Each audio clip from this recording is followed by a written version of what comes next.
Here is a moment that happens so quickly you almost never notice it. It appears in the middle of conversations, decisions, even silence. It's the split second where you look for a reaction before you feel anything yourself. A subtle scan of someone's face, their tone, their response. And depending on what you find, your entire emotional state adjusts. If there is approval, even a small one, something inside you relaxes. You feel lighter, more certain, more real. But when that approval is missing, delayed or slightly off, the feeling doesn't just disappear. It lingers, quietly shaping your thoughts long after the moment has passed. And even though you might tell yourself that it doesn't matter, a part of you knows that it does. More than you would like to admit. Imagine something simple. You send a message to someone. There is nothing particularly vulnerable about it. Nothing dramatic. Just a normal interaction. But after sending it, you begin to wait. At first, it feels neutral. Then a few minutes pass, and you check your phone. Then again, and again. Time starts stretching in a way that feels disproportionate to the situation. When the reply finally comes, your entire mood shifts almost instantly. If the response feels warm, you feel relief, as if something has been resolved. But if the response feels distant or slightly off, your mind starts filling the gaps. You reread your message, analyze your wording, question your tone. You begin to wonder what you did wrong, even if nothing actually happened. On the surface, this might seem like a habit, or maybe just overthinking. But what is really happening is much deeper. You are not just reacting to a message or a situation. You are reacting to what that moment represents. Approval, in this context, becomes a signal. It tells you whether you are accepted, whether you belong, whether you are okay. And when that signal is unclear or negative, your mind doesn't treat it as a small social fluctuation.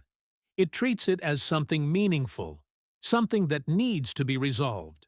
So you start searching for answers, trying to regain a sense of stability. There is also something even more subtle happening beneath this process. The more you rely on external approval, the less you practice forming your own internal judgments. Over time, this weakens your ability to trust your own perception. You begin to second-guess not just what you do, but how you feel about what you do. Even when something genuinely feels right to you, it can quickly lose its clarity the moment someone else reacts differently. This creates a quiet disconnection between you and your own sense of direction. Instead of acting based on what feels true, you begin to act based on what feels acceptable. And the longer this continues, the harder it becomes to recognize the difference between the two. The reason this feels so intense is not because of the present moment, but because of what your brain has learned to associate with it. At some point in your life, approval stopped being just a preference and became something closer to a requirement. It may have been subtle. Maybe you were praised when you performed well, behaved well, or met certain expectations. And without realizing it, you began to connect approval with safety and lack of approval with discomfort or even rejection. Over time, this pattern becomes automatic. You no longer consciously think, "I need approval to feel okay." Instead, your brain simply reacts as if it's true. It starts outsourcing your sense of self-worth to the people around you. This shows up in ways that often go unnoticed. You might find yourself agreeing with people even when you're not fully aligned, just to keep the interaction smooth. You might hesitate before expressing an opinion, adjusting it slightly depending on who you're talking to. In social situations, you may become highly aware of how you are being perceived, constantly reading the room, adapting your behavior in real time. Even your achievements can feel different depending on how others react to them. Something you were proud of can suddenly feel insignificant if it isn't acknowledged. And something small can feel meaningful if it receives validation. It creates a subtle but constant dependency. where your internal state is influenced by external feedback. What makes this pattern so difficult to break is that it doesn't feel like dependency. It feels like awareness. It feels like emotional intelligence, like being socially attuned, like understanding people. And in many ways, it is. But there is a difference between being aware of others and being defined by them.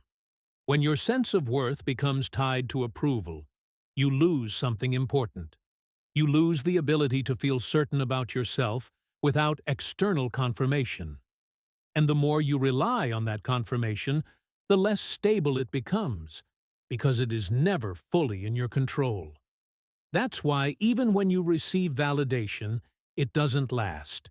It fades quickly, and you find yourself needing it again. So the question is not why you seek approval. That part is human. The real question is why it feels necessary. Why your mind treats it as something you cannot function without. And the answer is not that something is wrong with you. It's that your brain learned a pattern that once made sense. But patterns can continue long after they stop being useful. The moment you begin to notice this process as it happens, not judge it, not fight it, but simply see it clearly, something starts to shift. Because awareness, when it is directed inward instead of outward, changes the dynamic. It slowly brings the focus back to you. And over time, that need for constant validation begins to lose its intensity. Not because you force it to disappear, but because you no longer rely on it in the same way.